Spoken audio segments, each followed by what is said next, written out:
welcome to the Uncork Corner podcast. My name's Nick, here as always with my co-host Bianca, and we have Keith. Welcome to the podcast here from Medusa Brewing out in Hudson, Mass. So, Keith, let's start by getting a bit of an intro for you and what you do at the brewery. Sure.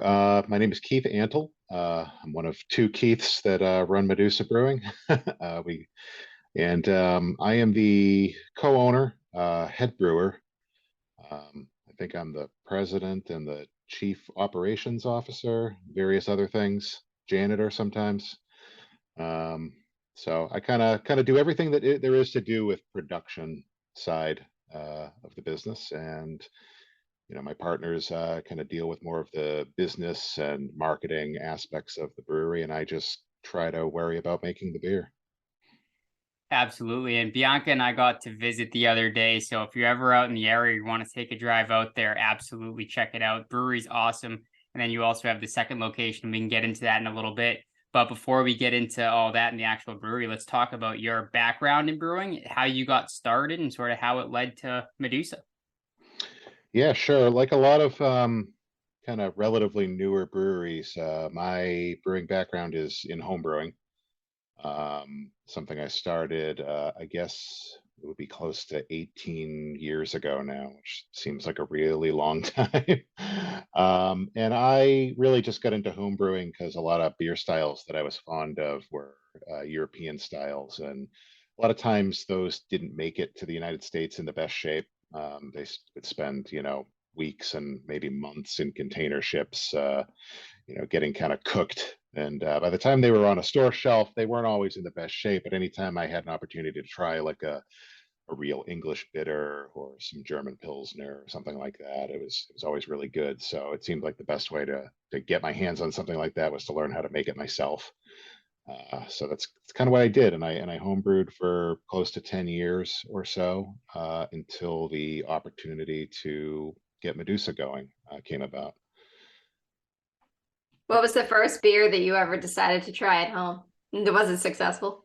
I think the first beer I brewed at home was an Irish Red, which is a really just kind of arbitrary decision. It was just I literally a homebrew kit, and it turned out all right for an extract beer. It wasn't too shabby. I gave up on extract really quick. I think I did about 5 or 6 batches before switching to all grain brewing, which is a lot more laborious, but gives you much nicer results, and kind of never went back from there. Got it. Absolutely. And that's a great style. And you definitely nailed it. I know when we were in person the other day, the ESB that I had was one of my favorite beers that we had there. That was excellent. And then the Irish Stout as well. So when you're talking about some of those European beers and those styles that you were really fond of, I absolutely got that coming out of the beers here. And I'm drinking Lola. So the Lola IPA today, which is a 4.5% IPA that we have here. And it's absolutely delicious and super crushable. It's one of those Nice. IPAs that you drink it. It's, super crisp. And I feel like I could have a few of these without feeling too gross. Sometimes with the IPAs, they can be really strong and heavy. This one's definitely more of a drinkable, like I think sessionable IPAs.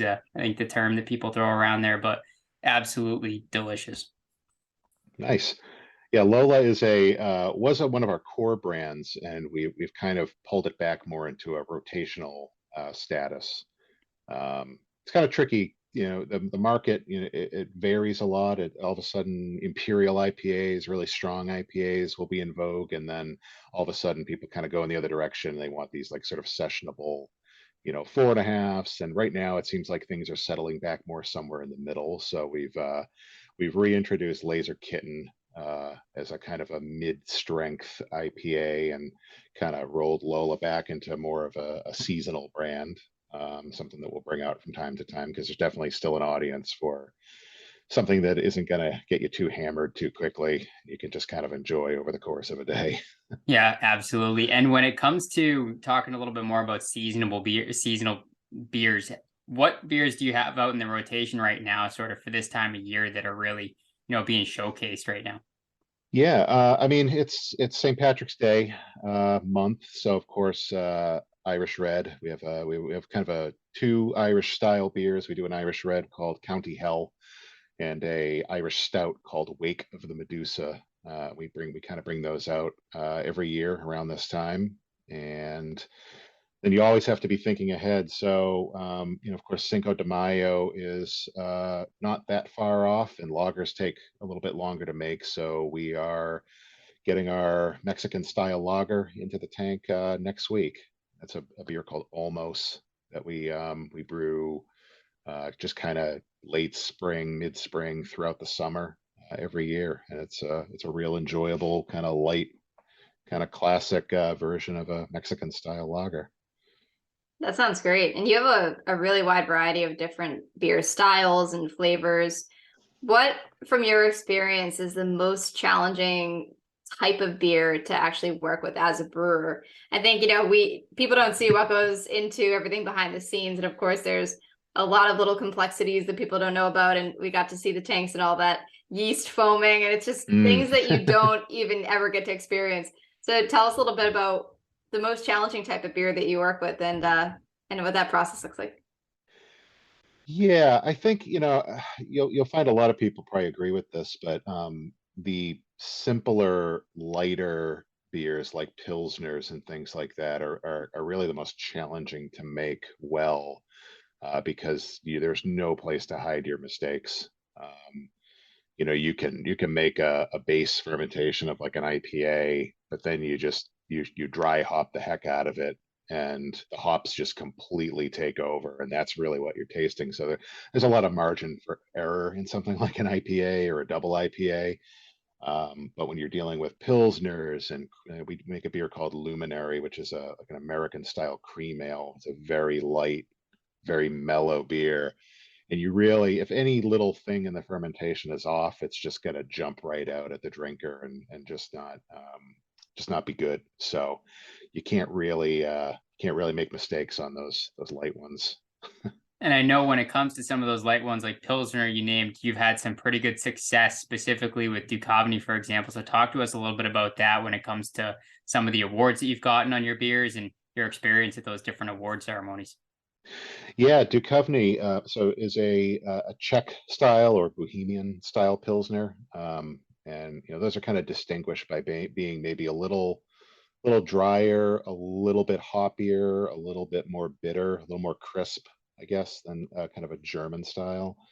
And it's a style I've always really enjoyed. And we brewed Duchovny a little bit, and we decided to enter it in the Great American Beer Festival, which is the largest beer competition, professional beer competition in the world.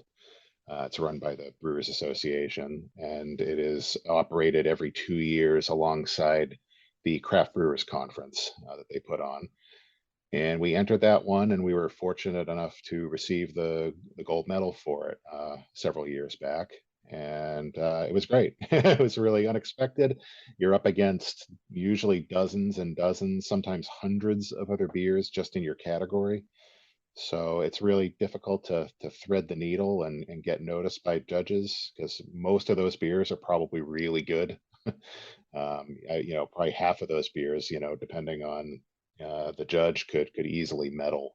And so it's nice to kind of sneak one through there and get some recognition for it. And it's been great for us. And Duchovny has since become a core brand of ours that we brew year round.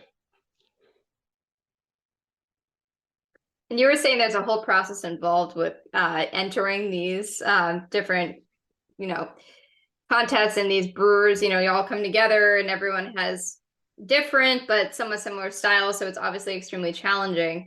And we talked about this a little bit in person. So I'm thinking kind of based on our original conversation. What do you think? I know you said you might enter some in the future, but what do you think of the getting involved in more of those competitions? Yeah, we definitely would like to get back to it.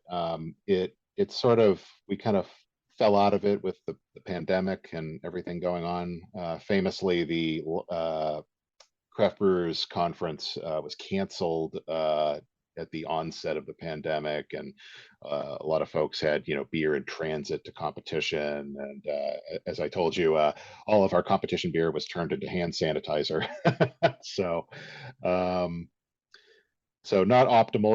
It's kind of a lot of work packing all this stuff and shipping it out and getting it ready. So that can be disappointing to not get your chance at a medal, but certainly understandable with everything going on. And at least they were able to do something useful with all this extra beer kicking around. But as we kind of come out the other end of all that, we're certainly interested in getting back into it, whether it's the Great American Beer Festival competition or the Craft Brewers Conference slash World Beer Cup. So yeah, we're just gonna get back to it. It's really kind of like something you do like once a year. These are huge judging undertakings, so it takes a lot of time and effort for the BA to get their judges together and from all over the country and get them all in one room and get them to try a ton of beer.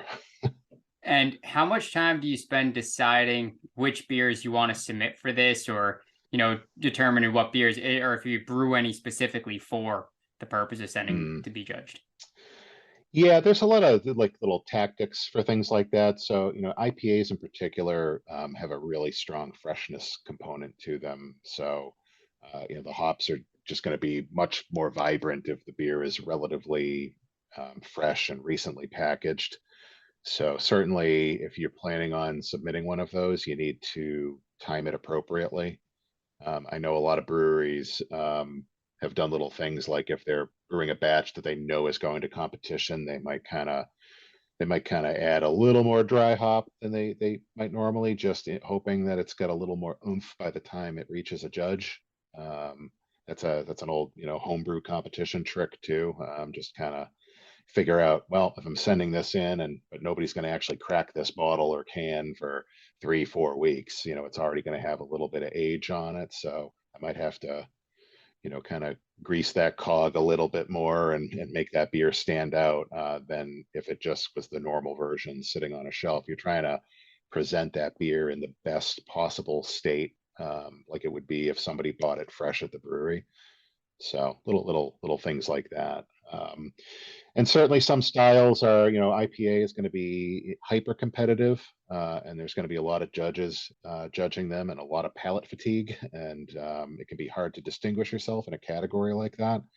Whereas if you do something like Bohemian Pilsner, you're going to have a smaller field and you might have an opportunity to get some appreciation.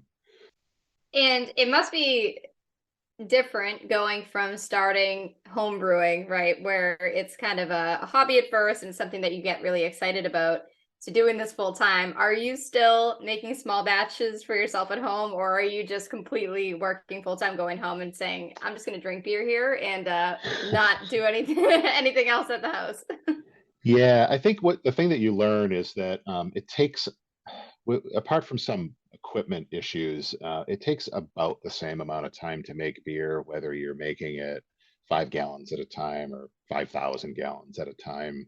You still need to boil, things for a set amount of time, and you still need to ferment them at the same amount of time. So there's not a lot of variation in, homebrew scale versus professional scale. So when you realize that I can spend all that time to make, many hundreds of gallons of beer, or I can make 5 gallons of beer, you kind of start calculating what your actual time is worth and what the end result is. And we're very comfortable with our system now, and we very freely, it's a 7 barrel system, so it's not massive, but we can really freely just kind of pilot anything that springs to mind at the 7 barrel scale and feel pretty comfortable that we're going to get a palatable result. We've had really hardly ever any experimental batches that we were like, yeah, this just didn't work, and we're going to dump it. That really never happens. We usually get something. Maybe it might take a second try to kind of really nail it and get to where we want it to be, but it's a good size to be brewing at. I mean, a brewery that is doing 60 barrel turns, they've got a different, economy of scale to think about, and you'll see a lot of those places might start implementing like a small pilot system so they can kind of safely experiment before committing, 100 barrels of beer to a recipe that they've never done before. So Yeah, absolutely. I yeah. imagine at some point you have to worry about what you're going to do with all that extra if you make a huge amount. Are there Mm. any pilots that you have going right now or that are in the tap room that you're super excited about? We've got a new beer that just hit the tap room, which is a beer called the Prestige, which is a hazy IPA with grapefruit. And we had to kind of play around a little bit and figure out, how much grapefruit to use to try to get it to come through without being, just kind of overly. We still like to make beer. We want beer to taste like beer, and not, you know, kind of abundantly fruit flavored, or, we just at the end of the day, we're a brewery, and we're making, fruit flavored beer, not beer flavored fruit, I guess. So the Prestige is an interesting one. So we wanted to do something with the hazy IPA style with fruit, and we just launched that really not long ago. I think we might have tapped it last week for the first time. And this is a pilot beer that we did at 7 barrels that will be going into a production size batch of 60 barrels a little later on. A couple of weeks, I think we're going to get that batch going. And that would be a beer that you'd be seeing in stores kind of throughout Massachusetts and a couple of our other distributed states. Got it. And I believe that's one of the ones that we actually got to try in Mm. Mhm. person. I think Bianca really That took was a one of my liking to that favorites.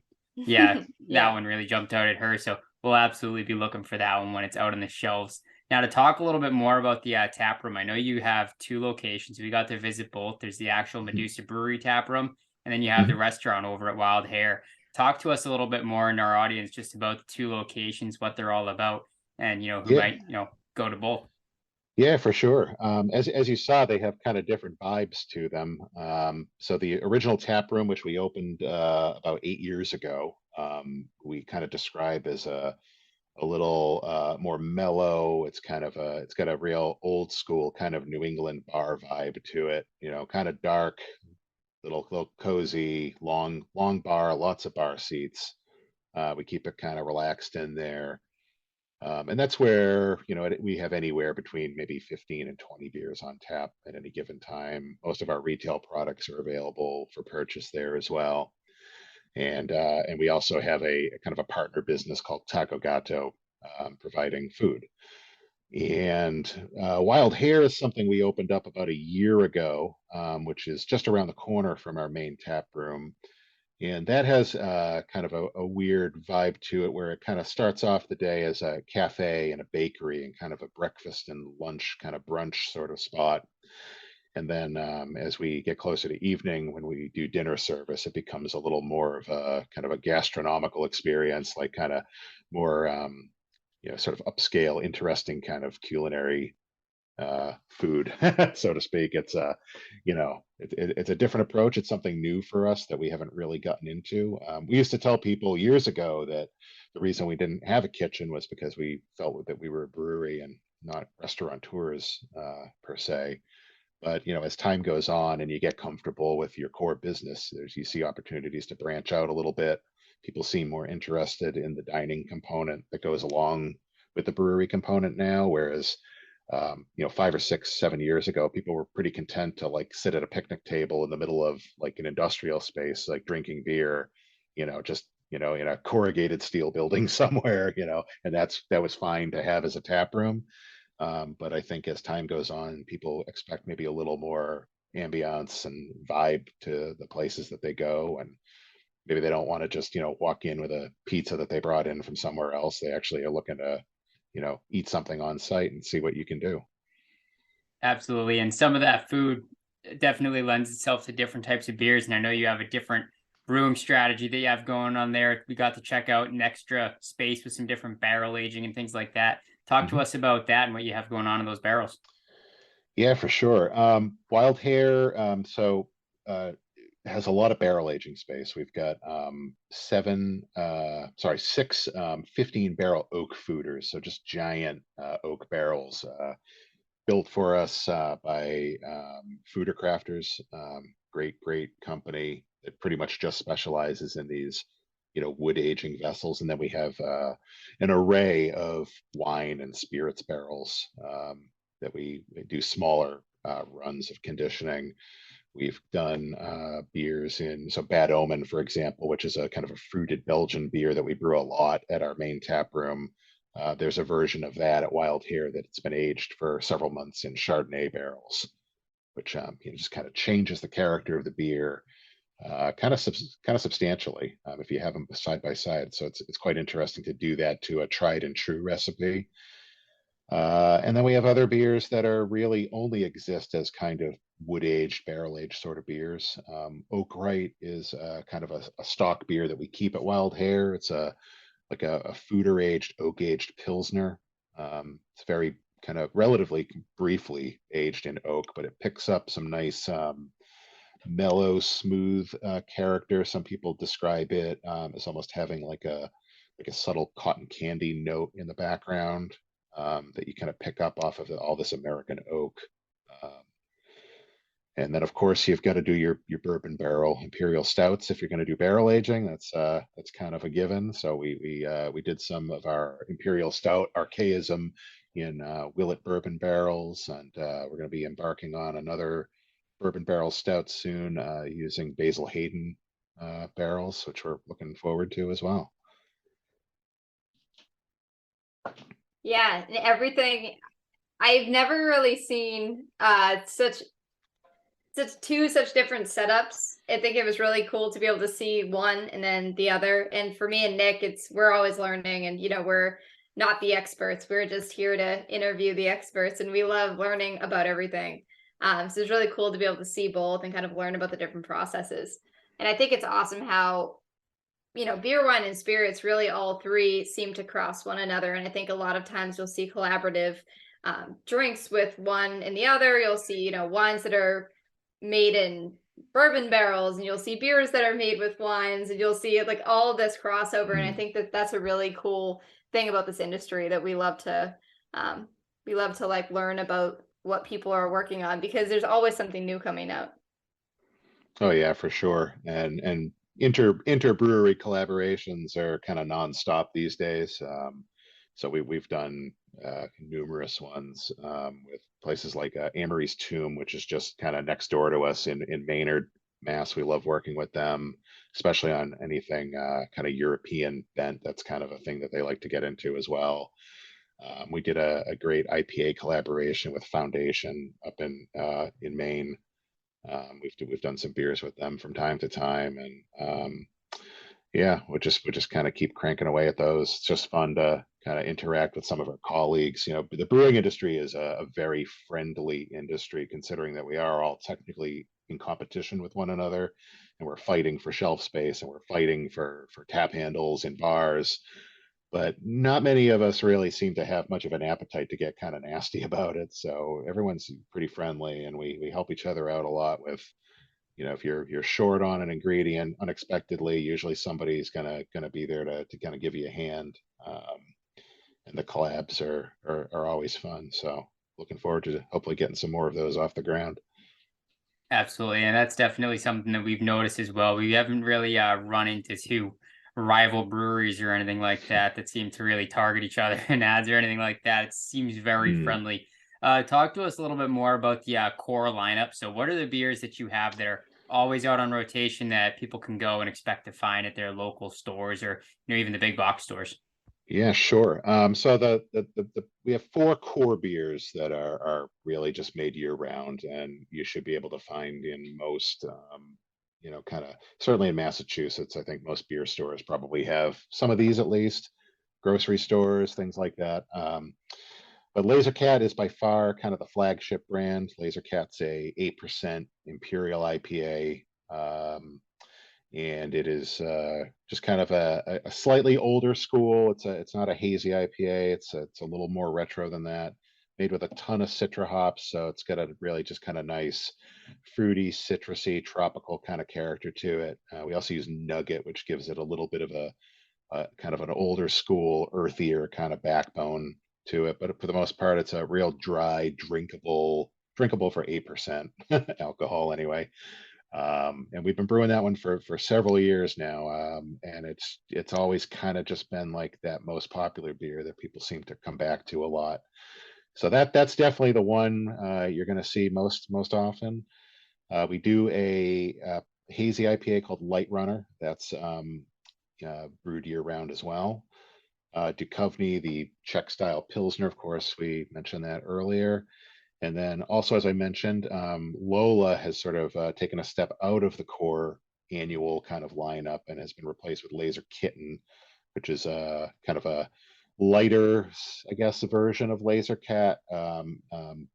Citra hops in the forefront with Mosaic and Galaxy. So Laser Kitten is really super citrusy, super tropical, a lot of like stone fruit character in it. But a little more, maybe a little more drinkable at 6% ish alcohol than an imperial. So those are the ones that are really out there. There's a couple. Most of our seasonal kind of rotational brands haven't really settled into a permanent rotation. We've been experimenting a bit with different beers at different times of year as kind of one-offs here and there, and we'll just kind of see what sticks as we progress. But we'll be brewing a beer called Rapid Refresh. That might be one of the next seasonals you see in stores. That'll be coming out kind of maybe within the next month.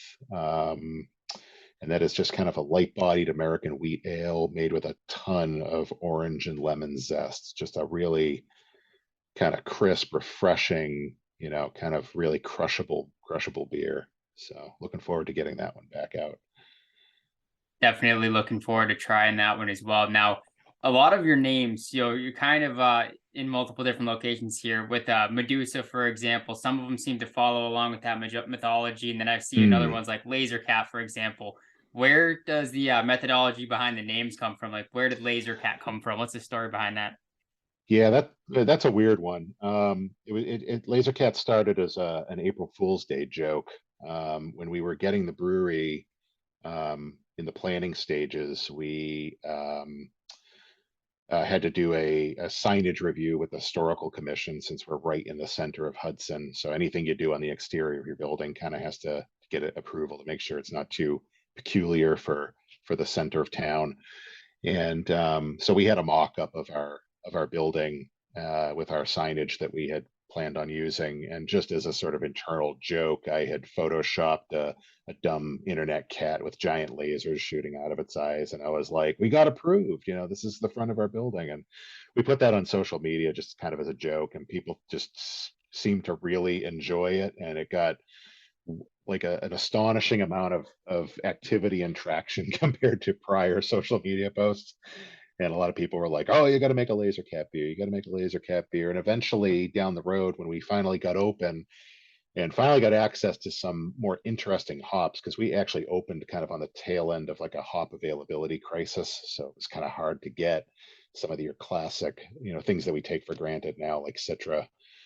We finally got a ton of Citra. We made this kind of big giant sort of double IPA, and it just made sense for that to be Laser Cat, and we kind of went with it. And years and years later, we're still making it. It still seems to be our number one beer. So It's great that one ended up having that awesome story tied to it, and it's one in the core lineup. It's going to be enshrined with the brewery forever. That is something that will live on. yeah, it's as for most of our names, we don't have like we make a lot of different beers. We've literally made hundreds of beers since we've opened, and we try not to stress a lot of cohesion in the naming conventions of it. There's certain things that I kind of go back to. I'm a big fan of weird turns of phrase or archaic expressions or words that aren't in use anymore. There's definitely some mythological and kind of folklore type stuff that crops up a lot. But at the end of the day, we look at a beer and its name and its branding, and the question we ask ourselves, like, is this fun? And that's usually the question we're trying to answer when we name something. And if the answer is it's not fun, then we'll probably try to find another name for it or something else that is interesting, as opposed to making sure that we're using every monster from Greek mythology to try to tie in with Medusa and have giant Grecian columns in our tap room, and that just feels like it would get old really quick. So we try not to worry too much about that sort of thing. It can make marketing interesting when you're trying to present a cohesive brand on like a store shelf. That can be a challenge. So, but at the same time, we don't want it to be something that somebody glances at and keeps walking because it's boring. So It definitely works because that's how I found out about Medusa in the first place. I was walking through a store shelf. I saw Laser Cat, and I think I might have seen Laser Kit in there. I was like, wow, that's awesome. Cool labels. Obviously, we talked a little bit about that in person with the artwork behind the labels. The cans Mm, really jump out at you. Even this Lola one where it's a little bit more simple, kind of is like the Hawaiian lettering, just like a nice blue. It's just a beautiful can. It just jumps out yes, at you on the shelf. absolutely. Yeah.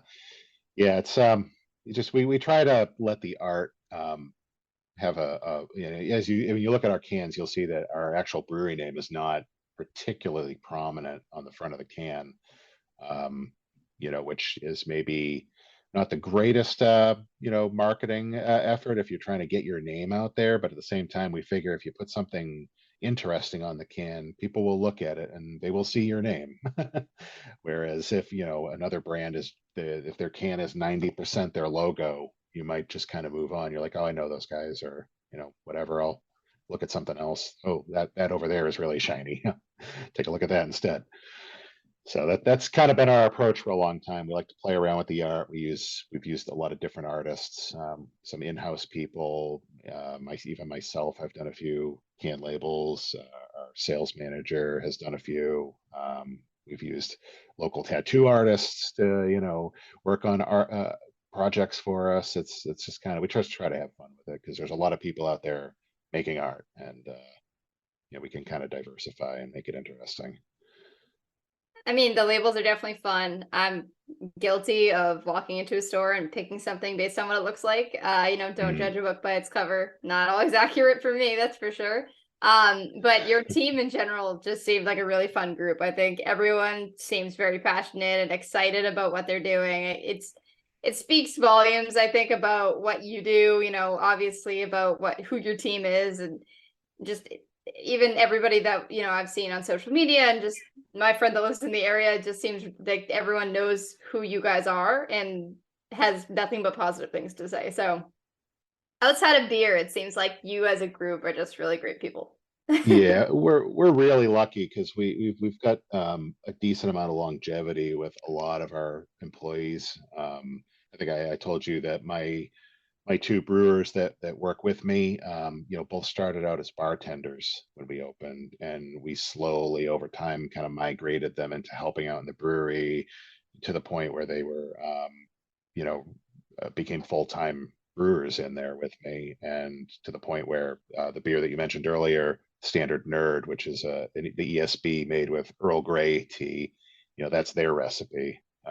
Pretty much whole completely. They whipped that one up and ran it by me, and we made it. So a lot of our bartenders have been with us for a long time. Some of them have been with us since the day we opened. And usually, if someone does unfortunately leave us, it's because they're, moving or going to school or doing something completely different with their lives, and they didn't leave because they wanted to necessarily. So we like being that kind of employer.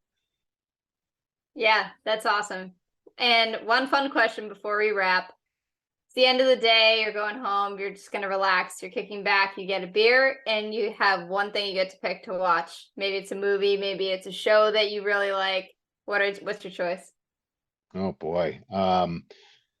Well, beer, obviously, we love our own beer, but as I've mentioned, my favorite non-Medusa beer is probably Bell's Two Hearted. I almost always have that kicking around the house. And lately, since I have two kids who are, 5 and 9, I've had amazingly little time to like watch television shows in general. And so my wife and I are trying to catch up on, all of this Star Wars stuff that has come out in the past couple of years, like all this like Mandalorian, and there's a Boba Fett show and an Obi-Wan show, and it's just like, wow, where'd all this come from? And we can just kind of sit there, and if we're lucky, we get through, one episode a week with the schedule we have. But that's kind of what we've been chipping away at. Yeah, it's amazing the dump. I've been watching all that stuff as well, and I just started. I didn't even know they released a new season of Mandalorian until a week Yeah. ago, and I have friends like, "Hey, have you been catching up on it?" It's like, no, how much have I missed? Luckily, it was only a couple episodes, but a lot of them were only like 30 minutes. But I definitely enjoy diving into that stuff as well. But it's a lot of fun. Nice, good thing to jump in and unwind. And I think with it, there's a lot of nostalgia that plays into it too. I No, know for for sure. myself, especially when like the newer movies were coming out, you go to the movie theaters and then the intro, it's always the same. Music stars, it's like it just hits you right at home. It's a excellent thing to unwind and watch at the end of the day for sure. No, for sure. I think I the first movie came out the year I was born. So I really grew up with that stuff, and they used to re-release them in theaters constantly. So it was like a thing that you just, and that, if you wanted to see it, that was the only way you were going to see it. It was go to a re-showing of it somewhere, until we got VHS later Yeah, on. exactly. I know for me, it was the prequels in theaters, and then the rest of them on VHS was basically how I got started in Mm. it. But for sure, it's a lot of fun. Well, thank you again so much for taking the time to come on tonight. We had a lot of fun visiting you at the brewery, getting to know you in person, and then meeting you and following up on the podcast here. So can't wait to try some of the other beers that you have in the pipeline here and just see what you have coming out here in the future and talking again. Awesome. Well, yeah, thanks for reaching out to us. We're certainly always happy to talk about what we do and share that. Absolutely, Keith. Well, again, thank you so much. Cheers. You have a good night. All right, Cheers. cheers. You too.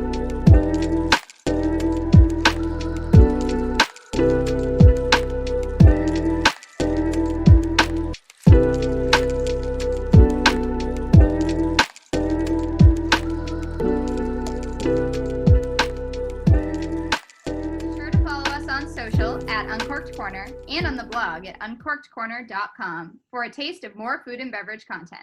And if you enjoyed the show, don't forget to leave a comment, subscribe, rate, and review on whatever podcast platform you prefer. Thanks for listening.